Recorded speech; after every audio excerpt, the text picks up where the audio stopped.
Okay, it's time to learn the entirety of the history of the United States of America in one quick little video. Let's do it.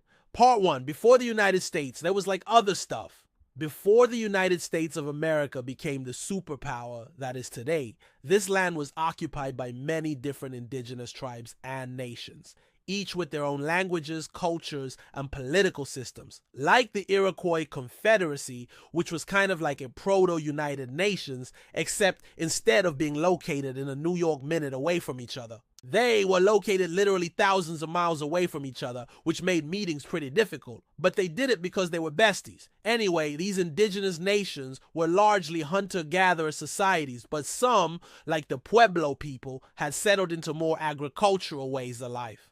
All of them were living pretty peacefully until the Europeans showed up and decided that they all needed to die. And so they did. Part 2, European colonization. So the first Europeans to set foot in what would become the United States were the Spanish. They came over in the 1500s looking for gold, glory, and God. And they found all three, or rather they found lots of gold and glory, but God was kind of a bust. You know, he wasn't there. See, the Aztecs and the Inca, they were doing God just fine, but hey, at least they tried. The Spanish established a few settlements in Florida and the Southwest, but they were never able to hold on to them because they kept getting attacked by the indigenous peoples who were not having it. So they gave up and went back to Spain, which is actually really sad because paella is amazing and they were missing out. The French then came along and also started exploring and conquering in the 1600s. And things were looking pretty grim for the indigenous peoples. But then England hopped in the race and started colonizing too, except they were actually good at it. First off, they had enslaved people brought over from Africa to work on their plantations in places like Virginia and South Carolina. And second, they had a bunch of religious separatists come over and start a colony in Massachusetts called Plymouth. These people, known as Puritans, wanted to purify the Church of England from what they saw as corruption.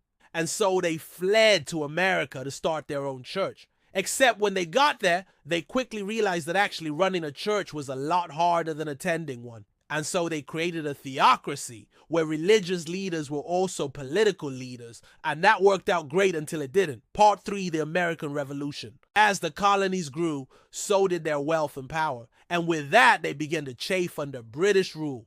See, the British government was taxing the colonists without representation, which is like a whole thing, and the colonists were all, hey, we should have representation. And the British were like, nah, you guys are fine. And the colonists were like, we totally aren't fine, and decided to fight a war for independence. This period is often referred to as the American Revolution, which was kind of funny because the actual revolution was in France at the same time, and no one was sure how to feel about that. Anyway, with the help of France, the colonies won the war and became their own country. Part 4, the early years of the United States. Now that the United States was its own country, it was time to figure out what to do next. And the answer was mostly just arguing. The first government was the Articles of Confederation, but it was kind of a disaster because it gave the central government too little power. So they replaced it with the Constitution in 1787, and this was much better, except it didn't include a Bill of Rights.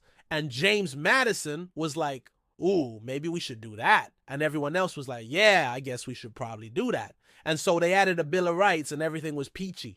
Part 5, Westward Expansion and Slavery. With the Louisiana Purchase in 1803, the United States doubled in size. And everyone was like, wow, this country is huge. But then they were like, wait, what do we do with all this land?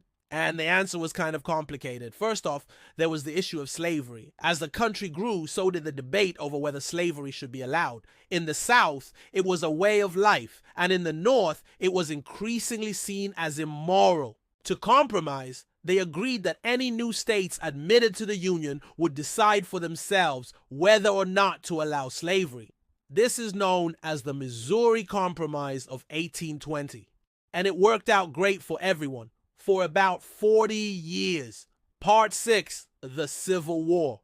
In the 1850s, the issue of slavery was once again at the forefront of national politics.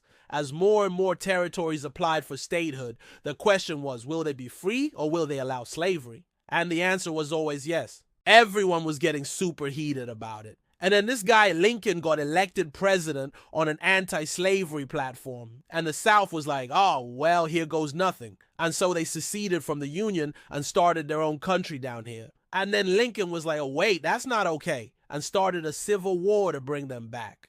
The war was bloody and brutal, but ultimately resulted in the abolition of slavery and the preservation of the Union. Part 7, Reconstruction and Industrialization. After the Civil War, the United States entered a period of Reconstruction, which was supposed to be about rebuilding the South and readmitting the former Confederate states back into the Union. But it quickly devolved into a mess of corruption, violence, and racism.